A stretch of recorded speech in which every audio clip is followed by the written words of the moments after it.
What's up, guys? It's Nurse Hancock. I'm outside, found me a little shade area. It's beautiful out here today. Wanted to come to you to talk about evolution just a little bit, specifically natural selection, because, man, the issue with this is it's leading people down the wrong road, and it makes Christians look foolish when you got half of us believing this and half of us believing that. We all can't be right on the topic. So, Christians, I'm talking to you on this. If you believe in evolution and then the other believes in a young earth creation, you both can't be right. You know what? So, some people don't like to talk about these topics because they say, it creates confusion and da da da da da. Well, look, we're the children of light. The Bible calls us the children of light, meaning truth. Now, Jesus is the ultimate truth, right? But we live in a physical world, a spiritual world, and people like to look at information and science and knowledge, and Christians, I think, need to be armed with answers. And the Bible even literally tells us to be armed, to be ready for answers, for questions. So I wanted to tackle this head on because it's a huge deal. Obviously, I feel like I'm right, or what he's speaking out on it. And look, Christians, you might not be led in to study this or concern yourself with it, and that's fine. I'm not saying that everybody should pick up a science book, but when Christians are led to look at this and look into it, I think it's a good idea to listen, right? It sounds a logical way to, if you know somebody's a real Christian, at least hear them out. So bear with me, okay? Natural select, because I'm not going to go through the whole process of creation and everything, because I'm going to try to be quick. I know nobody wants to hear me ramble forever, so we're going to hit it right in the mouth at natural selection, because that's where the turning point is and the issues are with people's understanding. I believe natural selection proves and points to creation with literal science. What we see in our world in the science points to creation, not evolution. And I'm going to show you real quick with my words that evolution seems to be less scientific, because, see, both sides are using the same information. See, that's what people don't realize. I even watched a video. It was titled Creationism versus Science. That's how they put it. Like creationist doesn't use science. That's foolish. If that's what you believe, you're wrong, and it's foolish. Don't believe that. Educate yourself. So here's the issue: we use the same science. Did you understand that? We use the same science. Christians, if you believe in creation, whether you realize it or not, we believe in natural selection. We believe in a word that's called adaptation. But man comes along and confuses things. We write all kinds of stuff down, don't we? We have classified everything, and we've created words like microevolution. See, that is what we see in reality. And that's what creation theory uses, right? So we both use the same information. So how is it so different? Here's the gist of it. Evolutionists will say this: well, we all came from one organism. And I'm just going to give you the blanket, just overall, it gets much detail. I'm not doing that. We come from one organism. All the information of life was in this primordial soup or whatever. And this organism emerged, and all the information in these species started to form and mutate and jump between families and different kinds of animals. And that's how we started with just a speck of something with all the information, grew larger and larger, and all the animals, and eventually human. That's what evolution thinks, but that is not what we see in science. Here's what we see in science. We see microevolution. You just said the word evolution. Do you not hear yourself? Okay, listen. We see changes within a kind. See, that's how the Bible puts it, kind. Noah's Ark, two of every kind. That means, see, Adam and Eve And then Noah's Ark started everything over. So you really just go to Noah's Ark. You don't have to go all the way back to Adam and Eve. You just go to Noah's Ark because that's what repopulated the earth. If you're a Bible believer, that's what you believe. We repopulated the earth at Noah's Ark time. So whether you want to go back to original man, Adam and Eve, or Noah's Ark, it's the same difference, because let's just go to Adam and Eve. So I told you what evolutionists think. They think all these tiny changes, like the birds, their beaks changed.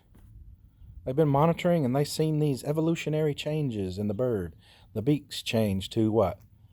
More beaks. Oh my gosh. It's like the same kind of animal, though. It's the same kind. And there's a lot of scientific people that might watch this and they're going to be like, is he talking about the genus, the species, the family, class? What is he talking about? Look, those are man-made terms. You understand that, right? God created. Let me just go with. Let me just tell you how the truth. Okay, I think we all understand what evolutionists believe and think. Let me tell you the truth of the matter, and I'm going to show you how natural selection fits into this. So, when God made man, Adam and Eve, He made them having the entire information of everything we see in man today. All the information was in the genetic code, their DNA, right? Every single bit of the DNA or the genes were in those two people, Adam and Eve. And that's oddly similar to what evolution thinks, the evolutionary theory. That's oddly similar, isn't it? Because we believe all the information was in the beginning and it's created all life. But see, there's a little issue with that. God didn't make all the information in man. He made all of man's information in man, the kind of animal that he is, a man. Now I'm telling you the truth now, not what man's wrote down and classified. I'm telling you the truth, which is opposite of what the world says. So they were most likely brown, in the middle from your pale white and the darkest black man. Okay, he had every single gene in them. So I'm assuming he's kind of a brown man in the middle of a real black man or a real white man in the middle, because he possessed all the genes. It just made sense. He could have been different. It doesn't have to be a certain color, but he possesses all the genetic material to create every man. So when they started mating, there was probably different colors, different types of offspring they were producing. Isn't that crazy? Because all the genetic material down, and it makes sense when you use the actual science that we have in reality, natural selection. When two people come together, the genes pair, and when you have a pairing, evolutionists will tell you this, you have loss of information. You have loss of information. It's exactly what we see today in natural selection. An evolutionary person will tell you, that's right, natural selection is a loss of information. But then they say, well, we see gene duplication and all these things happening all over the world. And exactly right, that's what we use. That's what creationists use. Creation theory, they use the same science. We see these things. It's called adaptation. It's within the kind. Those birds that changed beaks never changed. They never grew a lizard tail. They never grew anything other than bird pieces. You see what I'm saying? Because the genetic code, when God made cats, so to speak, in the beginning when he made cats, and then when Noah Ark took two of each kind, there was two cats on that boat. Now, what do they look like? That's a good question, because they have to possess all the genetic material for all the different types of cats we see today, the different species of cats. So we have tiger. Can you look at a tiger and a lion and a bobcat and a house cat? Can you see the commonalities there, the ancestors? So we have a common ancestor. It was the two of the cats got off the boat. They possessed all the genetic material, and that began in the very beginning. So we really lost a lot of species of different varieties over the years, and it started over. And those different varieties had lost information. By the time Noah's Ark, they had lost so much information. You can't get back some of the cats that you see. That's why we will never see saber-toothed tigers, a type of cat. That information is lost. None of the cats, I don't care if you add 1 trillion years to our life, and you look at the cats, they're not going to be, they're going to be cats. Now maybe there's some possible way for a saber-toothed tiger to duplicate, mutate back in, but the point is it's still a cat. You see what I'm saying? A trillion years from now, the cat family and the cat kind, I like to use the word kind, but that word kind is really close to the word family in a way, because you got the cat family. Everybody knows a tiger and all these cats have the common ancestor. That's evolution believes that, creation believes that. The common ancestor got off the boat. It possessed all the genetic material in the cats to produce all the different kind of variations of cats. That's why I've got a redhead. It's similar to the reason why I've got a redhead, the gene pairing. I got brown hair. My wife's got blonde hair, but we have a little boy that has red hair. That's a type of gene pairing there. We have a different, can you imagine being way back in the day and you're kind of brown and you start having kids based on where you're at in the world? Natural selection. If you're up in the cold, up in the mountains, up in the Caucasus Mountains, guess what happens? You may not need all the pigmentation in your skin, so you're going to be more white than naturally selected to get the white. See, on Noah's Ark, there's no telling what kind of different gene variations they had or what they look like. I don't know. But they had all the information to populate the world today with all the different races. That was in their blood. That's how God created it. And natural selection proves that, because all we see is changes within a kind. We don't see macro evolution. Macro is where, like a cat, like we use cats today. So a trillion years from now, the evolutionary theory would have you believe that cat will eventually be something different than a cat. That's called macro evolution. It doesn't exist. It's foolish. It will never exist. Instead, we see loss of information. So how is the loss of information going to create new information in a trillion years? The magic sauce is the time. Oh, for billions of years, it's likely. See, if you read the theory closely, they'll use words likely. Over billions of years, this is how it likely happened. Oh, did you say likely? That's an assumption, isn't it? It is. It's an assumption. And when you grab hold of that assumption and you believe it, it becomes faith. Evolutionary theory requires faith because we do not see macro evolution.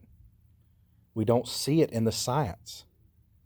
Nowhere. We see micro evolution, and that's what I call adaptation. We see that. We do see that. And that's within each kind. That means man had all the genetic makeup to create all man through natural selections, gene pairing and mutations and stuff. All man from the beginning, man to man, still been man. Same for cats, still been cats all through the beginning. Cats. Dogs, all dogs. That means coyotes, wolves, poodles, and all the different dogs. See, natural selection based off their environment. But when man stepped in, we've been doing all kind of crazy breeding and crossbreeding. Like there's a liger now, a cross between a tiger and a lion. We call it a liger. Guess what? It's still a cat. It's still a cat. No matter how many times we breed and any kind of mutations happen, any kind of gene duplication, any of this process that we see happening, it's always within its kind, right? Within its kind. That's the word I use, kind, because that's the truth. That's what the Bible uses. It's kind.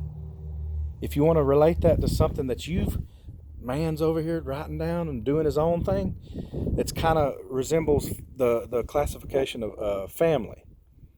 Because, the cat family, but closely. So if you have the same family, it could be off. That's why I use the word kind. I don't use the word family. I use the word kind because that's the truth. You have different kinds of animals, and they do mutate and change within itself, within the information that it possesses. And when we've come all this way as a poodle, like we got poodles now. You can't create a wolf with a poodle. even though it's kin to the wood, like it's still in the same kind of family as you know. So that original dog, those original dogs, possessed every single bit of the DNA, every single bit of the genetics, the genes in the original animal. And when natural selection occurs and the gene pairing occurs, you have different variety and different variations starting to pop out all through the year, all losing a little bit of information. And you expect me to think in 1,000,000,000 years, as natural selection loses information, that all of a sudden some magic thing happens and new information and a new type of kind comes from one kind to another kind? Like a dog into something other than a dog? Like, that's foolish because we do not see it. So, what we do see proves creation. You got me? You understand that? What we do see proves creation, but proves exactly what the Bible says happened. When God created everything, He created the animals. He didn't create an organism, because if you're a Christian and you think, well, He created the organism, okay, so you're still putting faith in something that you have not seen, because we do not see macro evolution. We see micro. And see, this is what evolution does. Evolution is, what do you call these people that say this? People who agree with evolution. They say all these micro evolutions, all these adaptations, all these gene mutations, all this stuff that we see, that both theory uses, all these things that we see over billions of years, it becomes different. And we're supposed to believe that based on what? Based on the same science that points to it coming from the original source of the animal, how God created, not a gene. So if you go back further than the animal into something different, it's never going to produce all the kinds. See? I hope you get that. I want to make a short video and be done there. There's so much more information to talk about. I love you. God bless you. Please share this. Please show people, because Christians, we're being foolish today. God has directed me to look at these things. So when I talk about these things, please listen and share it, okay? Because why would God give it to me? You understand? To put pieces together, it's got to be to share to people. It's got to be to share with people. I hope you understand. Don't let somebody use natural selection and all these gene mutations to explain how something we do not see in science happens with a little bit of magic sauce of billions of years. Okay, don't do it. It's foolish, guys. I love y'all. Be good.